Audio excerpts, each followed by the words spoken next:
Bismillahirrahmanirrahim. Welcome to online English classes. We are reading New Oxford Modern English, Book 6.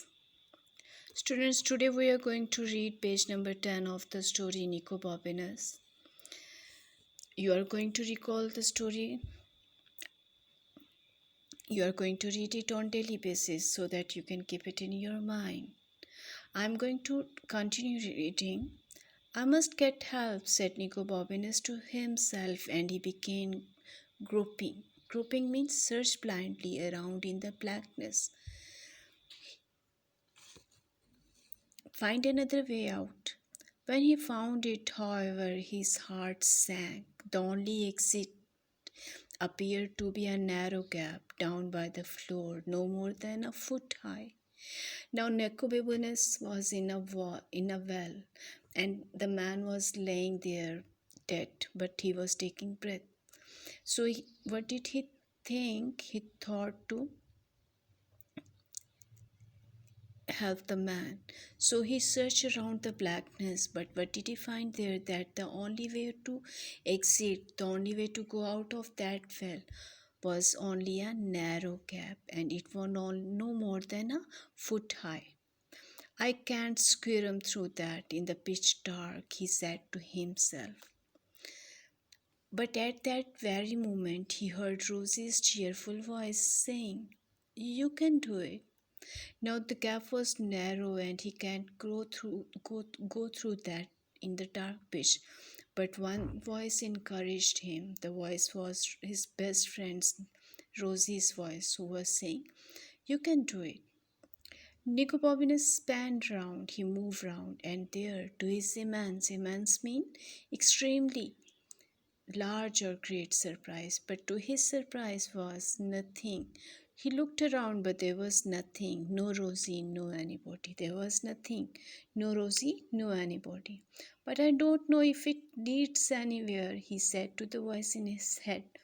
Now he said to himself that the narrow gap, I do not know, it is so narrow, maybe it is good taking somewhere or not. And it's such a tight squeeze, I must get stuck.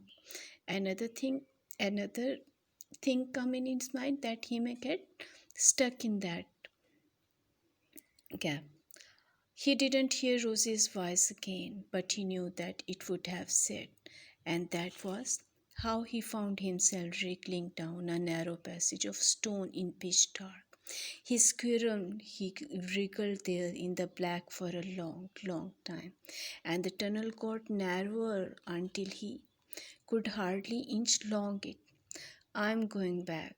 Now he's thinking that he must going back, he said to himself, but he didn't. He just kept wriggling and squirreling, and suddenly he found he could stand up.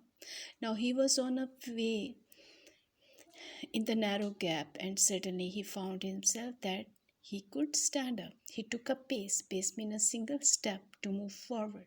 He moved forward and immediately fell over stone steps leading up. He fell over to the steps that were leading up. "Oh," he said, although that he really meant was, "Thank goodness." Now he was outside of that gap, and he said, "Oh, that means thank goodness." He began to climb the stone steps, and he was still climbing some minutes later.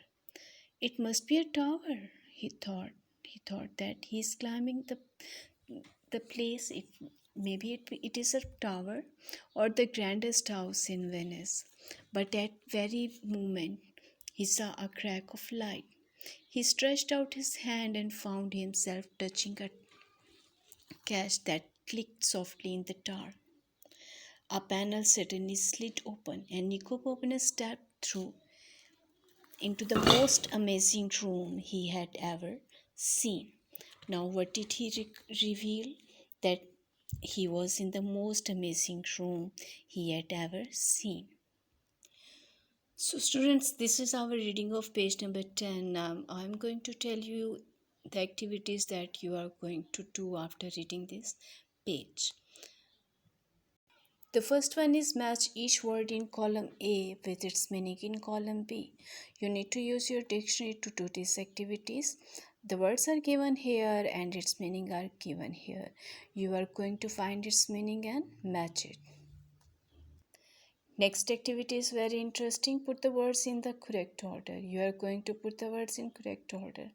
All the sentences are in the page number 10, in the reading of the page number 10. In text of page number 10, you can solve it by your own.